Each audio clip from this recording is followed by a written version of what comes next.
go. There we go. There we go. It's so good. So this is the first time I've been on YouTube Live. YouTube Live. And I was saying earlier, I'm like, this is like my official, really first time going live on YouTube. Because remember we were like testing it out last time? Remember. And I'm on with a superstar. Miss This Is Me, I Am Marilyn podcast. Can we tell the people what's going on with This Is Me, I Am Marilyn? Like, can we give them some nuggets? What's going on? You know what? Let me tell you about the This Is Me podcast. I have always loved radio. I have always loved, it's like when they say like, what's your passion or what is it that you do that comes easy to you? For me, it has always been just talking into a mic. Pause. I get that. Pause. Microphone into a microphone. And I was doing radio. I started over 10 years ago, but back then, social media wasn't really a huge thing like that. Like, talk about you have to really break walls and break doors back then. That's a fact. You had to have some real like talent to really break into those markets for sure. Podcasting wasn't a thing, although streaming, there was like streaming apps, like radio streaming. I think I'm aging myself right now, but there was like, it was just starting to develop. I guess, it was podcasting in a sense, but we didn't have real knowledge about it, Coulda, shoulda, wouldas. But at the time I was a single mom with 2 kids. Wendy Williams was on air still. You had Angie Martinez, like the gatekeepers. They weren't letting nobody knew into that space at all back then. At all. So you know how easy, you can get discouraged or I'm like, where am I gonna go? And as much everyone loved my voice and it was just natural for me. But I never left the game. Like, I always did it on the side as a hobby and stuff like that. And I moved to Atlanta for a few years, and I was on like their Hot 97. But I got into it with the program director, and And let me tell you something. I don't know if you've ever felt this way, or if there's always like that one person in life that you just want to go back and be like, motherfucker, or like, look at me now. I have a running list. I have a list like this big. I have a list literally like this big. Oh, hey, Dana. I sent the link to Dana because I was in here by myself before. Dana, what up? So all right. So hold on. So let's go back. I'm getting into my interview mode. I'm getting to my interview because I never had a chance to really interview Miss Marilyn Martinez, the famous Marilyn Martinez, right? Okay. So now you went to Atlanta, went to Georgia to get into radio, right? The gatekeepers were kind of, back then, like we said, there wasn't a lot of people that could really get into that space. I didn't go to Atlanta for radio. I went to Atlanta to find myself. Okay. And 2 weeks after I was in Atlanta, I was at a party, a day party, and the host, shout out to E.T., look, if we had to compare him, he was like the DJ Envy of Atlanta, right? Okay. And he was like, we were like in our sections were next to each other, and he had mad tattoos, and I'm like, oh, your tattoos are dope. I'm like, what do you do? He's like, oh, I'm in radio, and I'm like, oh, I used to do radio and like that, but I'm new to Atlanta, so I don't know stations. I don't, you know what I'm saying? So I'm like, oh, I said, oh, so I'm gonna come. You're gonna put me on. Like it was like, and I wasn't letting up. Okay. And so then he's like, all right. So he came. So he's like, all right, meet me at the studio. So I go to the studio. I do a test run, and they just throw me on the radio. But they did it without running it by the program director who was on vacation. Oh wow! So the program director was already fed up with the guys because they were doing whatever they wanted to do. They just went rogue. They did their own thing. But Atlanta, the city, loves me. Everyone was calling in. This was during the time Trayvon Martin, I believe. Okay. What Okay, year so was it's not. Trayvon? Yeah, so that's not too long ago then. It was 2014. Yeah, I was about to say maybe like 19 years ago. Yeah, that makes sense. Okay. So it was like, because it was always two guys, so now they had a female with like a soothing voice, and you know what I'm saying. So when he came back, he was just, this was right before Bobby Schmurder went to jail. Yeah, I think he did like 8 years, so that makes sense. Yeah. Yep, because Bobby Schmurder came into the studio looking defeated. You know, I thought he was just blowing up, and I pulled him to the side, and I had like a big sister talk with him. I'm like, listen, if it ain't your mama, fuck everybody else. Yeah. You not everybody could come with you, you know, that type shit. And then the nigga, a few months later, Bobby Schmurder, I'm like, damn. But yeah. So then the program director got back. He was letting it ride for a little bit, but I don't know. He just took it out on me one day. He's like, I don't want you on the radio no more, and don't even come back into the building. And it was the most nastiest tone. It was so unprofessional. And you know me, like I'm all about professionalism. And then but by that time I got cool with everybody, like all the big DJs, like, you know, and there was a festival and he saw like how many people were just showing me love. Mind you, I'm new to the city. I went to Atlanta like with my Timbs on, knocking doors, knocking walls. You feel me? You went on some real New York shit. Yeah. The Timbos and everything. They wasn't used to this sassy Latina coming in, like, you know, because I'm just like, oh, who are you? What's this? I'm all about networking. And he's seeing me and he didn't know where to put his face. And Hurricane Dave, when I get so big, he's going to want me on his station and I am going to decline. Fuck you very much. He's still there? I don't know. I haven't looked him up, but that's my fuck you very much story about my career in radio. Okay, go ahead. Wow. All right, so that was a lot. I wasn't expecting all of that, but that was a lot of information. I love that. I've never told that story before, ever. Oh, so that's an exclusive. So that's got an exclusive. Yeah, I know how to get this type of stuff out of people. I'm usually pretty good with that. You're Shawn Waller. I am Shawn Waller. This is Strictly Free Game. I took over Maryland's, took over her life. All right, so now we're getting into the fast forward. Now we're getting into the I Am Maryland, This Is Me podcast, right? So on your podcast, I love your podcast because you talk about the ups and downs. You cry, you laugh. Sometimes I cry with you. Sometimes I laugh with you. I be crying a lot on there. It's an emotional ride, but listen, it's real. It's raw. It's rugged. I love life. it.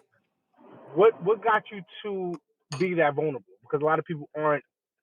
They're not that open. They're not that used to being vulnerable, especially in front of strangers. Because these are strangers that are tuning into you, right?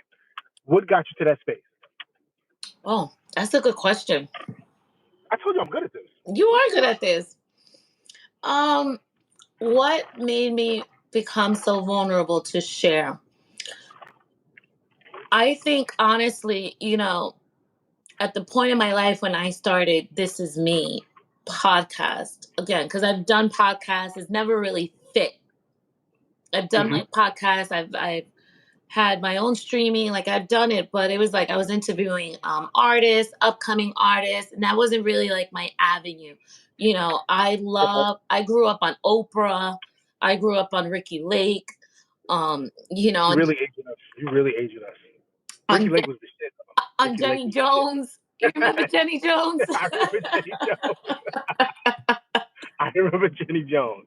They were the shit back in the day. And not for nothing, you know, now talking out loud, like I used to like admire these women and stuff like that. So it's like, I love to hear the stories of people. Okay. And when I started the This Is Me podcast, I was going through a very dark time, maybe a little bit of postpartum. I was having issues in my marriage and stuff like that. And I went back to the place where I was able to escape. Mm. And that was getting on the microphone. Pause. Okay. Pause. Okay. So when I started late 2021, and I didn't think anyone was going to listen because it was just my dear diary. Mm-hmm. So Okay. I really didn't put it out there for anyone to listen. I just started putting it out there for my therapy session. Okay. So it was more of a therapeutic thing for you. Right, because it's what I love to do. It was my my avenue, my escape, my release. Okay. Some people go to the gym. I podcast. Your podcast. Listen, and sometimes it's the cheapest therapy that you can have. You know what I mean? You will never lie. You will never lie. And you're also helping others with your therapy. You're helping them reflect on their own traumas that they may be going through that they've just never expressed with anyone else. Right? Yeah, right. And since I've been doing that in 2 years, I've really been on it, in the last 6, 7 months. And to know that my life and my story and my ups and downs are literally helping other people, it's Mm-hmm. like now my passion is converting into a purpose. Yeah. Yeah, and like I said, it's very authentic because you could tell you've given us a light that shines brighter than yourself. If that makes Amen. sense, right? So, and like I said, I listen to it as well. Even though we haven't gone through the same journey, sometimes it always circles back. Like it makes you start to think of your past and the things that you may have not been vocal about that could have held you down as you became an adult that you just never released. Right. Right. So now, as I'm listening to yours, it's like, you know what? Maybe I should start doing the same and start using this as my dear diary in a sense. Mm-hmm. Because again, it's the cheapest form of therapy that you can have. And not only that, not only is a way for therapy, it's like it's also a way to connect with people. Correct. Yeah. We are not built or meant to be in this world alone. Mm. You know what I mean? Talk that talk. Talk that talk. So for me, I don't have a lot of close friends, but I know a lot of people. Yeah. But maybe somebody else don't have friends and don't know a lot of people. Or they can have a lot of friends and just don't know how to communicate. Right. And feel, especially old school, I grew up in a Caribbean household. What happens in the house stays in the house. Facts. Yeah. And it's like, no, the shit can come out too. Like, open the door and let the shit out. Let the evil out. It doesn't have to stay in the house. Yeah. Yeah. And listen, even as a male growing up, right? We were always taught not to show emotions. Mm-hmm. Because in a sense, I was kind of, even though my mother got remarried years after, my mother married her husband. I know that's a long story, but when I was 7 years old, but prior to that, I was considered the man of the house. Even after she got married, I was still somewhat the man of the house. So as a young black male growing up, we were always told never show emotions, don't cry, you definitely can't cry. You know what I'm saying? And that follows you into adulthood. And we don't know how to express ourselves after a while. Sometimes it comes out as anger because we just don't know how to have that soft moment. You know what I'm saying?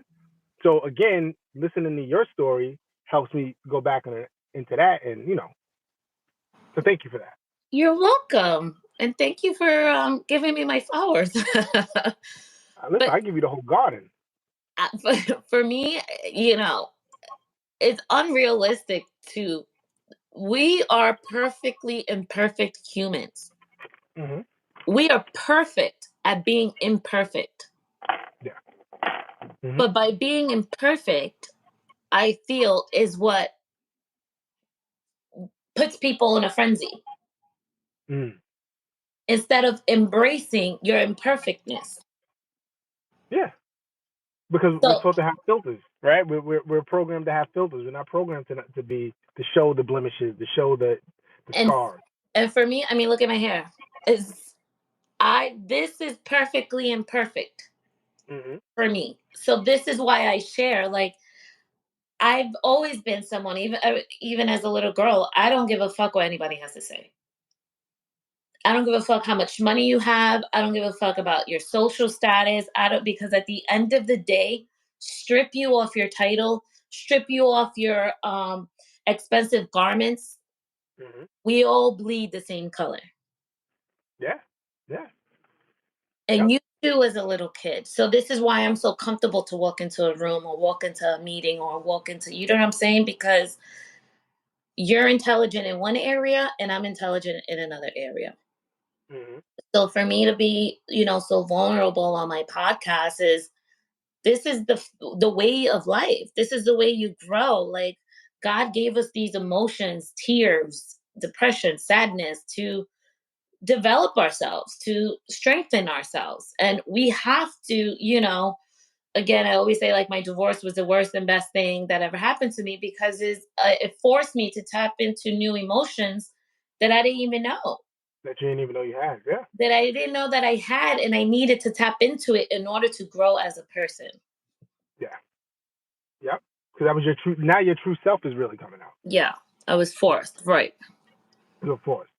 So let's talk about the superwoman that you are. Right. Superwoman, 4 kids. You make it look easy.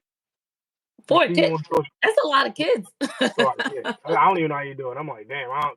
I got 2. I'm ready to give 2 back. You know what I'm saying? And you make it look really easy.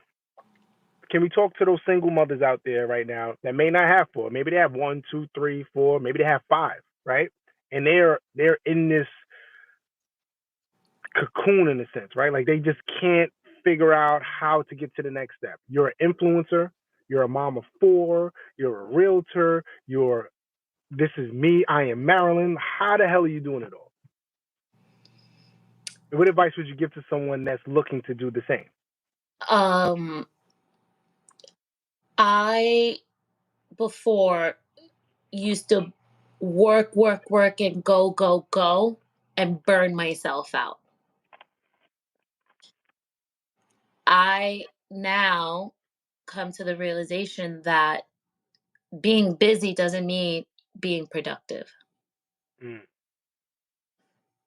So this is how I got to where I'm at now, in that I used to go, do so much. And then I'm like, okay, what's happening? Mm-hmm. How do I do it all now? I give myself a little bit of grace. I celebrate my small wins. I do one task at a time. If I do a podcast today, I'm winning. There you go. So by giving myself that little bit of grace and, patting myself on the back, I'm like, okay, then I can handle something else. You know what I'm saying? Mm-hmm. The kids are, listen to me. I love them. I love them, but I change the way that I speak. It's not that I have to spread myself 4 different ways, because I do. My Mm. oldest is in college. I have to spread I have to give him a different type of attention. I have a junior in high school. I have to give him a different type of attention. And the 3 and the 2-year-old, you already know, they need the Mm-hmm. attention 24/7. So instead of saying I have to, I look at it, I get to. Mm-hmm. I am blessed that I have 4 beautiful children. Why they drain the fuck out of me, they're mine. You know what I'm saying? At the end of the day, they are a reflection of me, and this is why I'm here, is to pour into my children. Mm. So my children are who they keep me going, and I have to continue to live and figure myself out and grow myself to be an example to them. Like, I don't have it figured out. I'm about to be 40. Mommy does not have it figured out, Mm-hmm. but I am learning. I am trying. I'm making mistakes, and I'm learning from my mistakes. And I've worked full time. I've done all my side hustles, but it's literally that, like, utilize every hour that you have. So if the kid, I get home with the kids, if the moment they go to sleep, I'll get on the computer for an hour. I Wow. used to, I used to podcast at 5 in the morning You gotta do what you gotta do. before they woke up in the morning. You know what I'm saying? So you don't have to give your business, if you're working full time as a mom, you don't have to give it 2, 3, 4 hours. Like, don't think about, oh my God, just do it. And Just then do it. slowly but shortly, you'll start to figure out the schedule, how to fit it in, and stuff like that. When I started the live, I'm like, look how I'm standing. I was eating cereal. I'm like, I have to make sure I eat. But I'm like, why am I standing up right now? I could easily go to the dining room table, Yeah. but this is just habit. I'm feeding the kids. I'm eating like this, So or I'll run and put a laundry in, or I'm taking a call. I'm answering an email. So I guess I've learned how to multitask. Okay. And yes, you're going to have your days where you cry. That's why I'm always crying on my podcast, because it could be either exhaustion. It could either be, like, damn, something got to give. But, I'm a woman of faith. And I know that every single day that I'm taking towards becoming a better version of myself, because staying a good person, it's all going to work out in the end. It always does. It always does. Now so what advice would you give to that single mom right now, right? She's looking for a side hustle. She's like, you know what? I see Marilyn online. She's getting these products from these companies. Now we're getting into the influencer side of it, right? They want to break into that. What is the first step that they should do to break into that field? Because you can do that from home. You don't need. Sure. Yeah. What's the first step for that? The easiest step for that. I tell this story all the time. When I started on Amazon, being an Amazon influencer, I think it was less than a year. It was probably like, maybe, what month are we in? What month? September? I think it was probably October of last year. So going on a year. Okay. Yes, going on a year. And I didn't know about this influencing thing. I'm still learning. I'm still, this get ready with me. It's a lot of work. That in itself is a lot of work. But don't consider it work. It's fun. Yeah. Because the moment you start thinking, oh my God, but I get to do it. This is exciting. What do you mean? I get paid to like give reviews and stuff like that. For those single moms or moms, stay-at-home moms that are like, you know what, I need another form of income. Don't get stuck on the numbers. Don't feel like you have to have 10,000 followers or this huge. You can be a micro influencer. So last year when I started at Amazon, I think I only had like 5,000 followers on Instagram or something like that. And I signed up for the program, didn't know what the hell I was doing, but I learned as I went on. And I made 34 cents. That 34 cents is a big deal, though. Listen to me. What? Listen to me. When I tell you I called everybody, I'm like, bitch, I just made 34 cents on Amazon.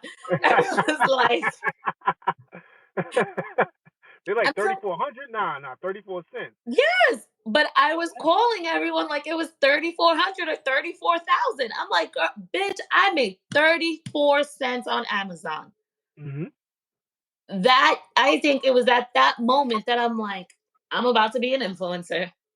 I'm an influencer. I'm about to, so just you'll never figure it out unless you try it. Stop overthinking things. Remain who you are. Don't try to try to be like the next person, because people are going to always buy into you, what your story is. And, just remain authentic. That's great advice. 34 cents. I'm Stay telling true to yourself. There you go. 34 cents. And that's blood, sweat, and tears. So that 34 cents, it can't buy you much, but it gave you everything at the same time. It gave me everything. Yes, it pushed you to keep going. It's like, right. It's like, if I can make 34 cents, let me see how much more I can make. Yep.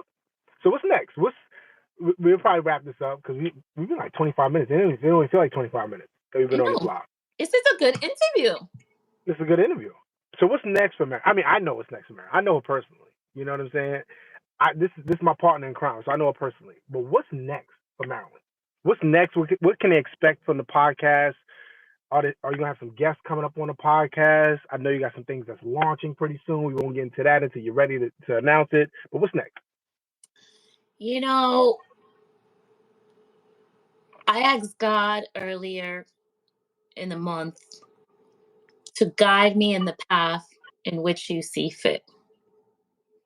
I have been at this for over 10 years. And I can honestly say that I'm in a point in my life where I know myself, I love myself, and I am ready for everything and anything that gets thrown my way. With that said, because of that, I have been asking for more. I've been asking for bigger things. So, what can you expect from Marilyn? Taking over this, I'm going to be the Wendy Williams, the Ricky Lake, the Jenny Jones, the Oprah of podcasting. So, So she's yes. giving away cars. So you basically telling me you're giving away cars very soon. You have a car, you have a car, you have a car. Yes. That's what Marilyn's telling me. Yes, for sure. I have a huge following. I have a huge platform. And, what's next for Marilyn is like now I want to take that and use it for good. My purpose is to help people in any and every which way that I can. Continue to share my story and, be an advocate for moms, single women, married women, everything, and be like, you can have it all. Mm-hmm. You can have it all. You can do it all, but we cannot do it by ourselves. So I will be launching a journal soon. That's the big announcement. So look out for that promo.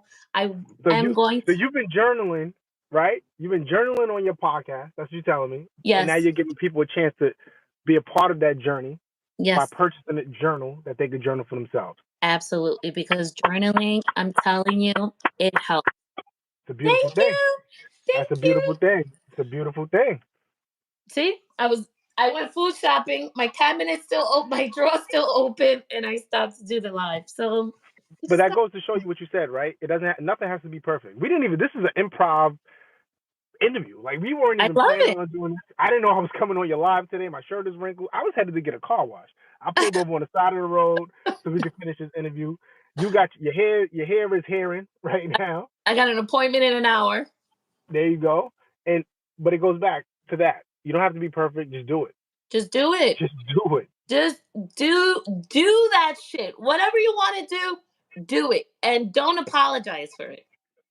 And if it doesn't work out, at least, and that's why I tell my kids all the time. And that's why I love I'm able to do what I do, because my kids see it. Try it. What do you have to lose? Just fucking try it. So what? It doesn't work out. You're going to be worried about the person who's not fucking trying anything? Exactly. That shit is wild to me. Exactly. And like you said, you've been doing this for over 10 years. So it takes 10 years to be an overnight success, right? Yeah. That's what they say. Yeah. That's what they used to say. Listen. But in that 10th year, now you're more comfortable. You're more comfortable. I think it comes with age. It comes with experience. It comes with a bunch of different things, right? And now you're comfortable being you. Being perfectly imperfect. And I'm just giving the blueprint. I did the work. I did the work for y'all. Look. There you go. I did the work. Well, thank you, Strictly Free Game. Thank you, I Am Marilyn. This is a dope interview. This was a dope interview. You dropped some gems on this one. Huh? You dropped some gems on this one. I did. So how can they follow you? Tell them where to follow you. If they're only following you on YouTube, they gotta go to the IG, because the IG has a lot of great things going on. The TikTok is TikToking. The TikTok is TikToking. The TikTok is TikToking. The YouTube is YouTubing. But YouTube launched this new feature, which I don't know. I didn't look at your page to see. Now on the profile, you're able to see all the links. Oh, I didn't know that. I didn't know that. So if you go into my profile and just click on, all my links are there to connect to me. Okay. And if you're a brand, you're looking for someone to help elevate that brand, you already know who you contact. Listen, if you've been following me, you see I've been doing my walking videos since last summer. Mm-hmm. Oh, you're gonna catch me on somebody's runway, baby. I don't think height is a thing anymore. You know, I'm nothing. I'm all but 5 feet.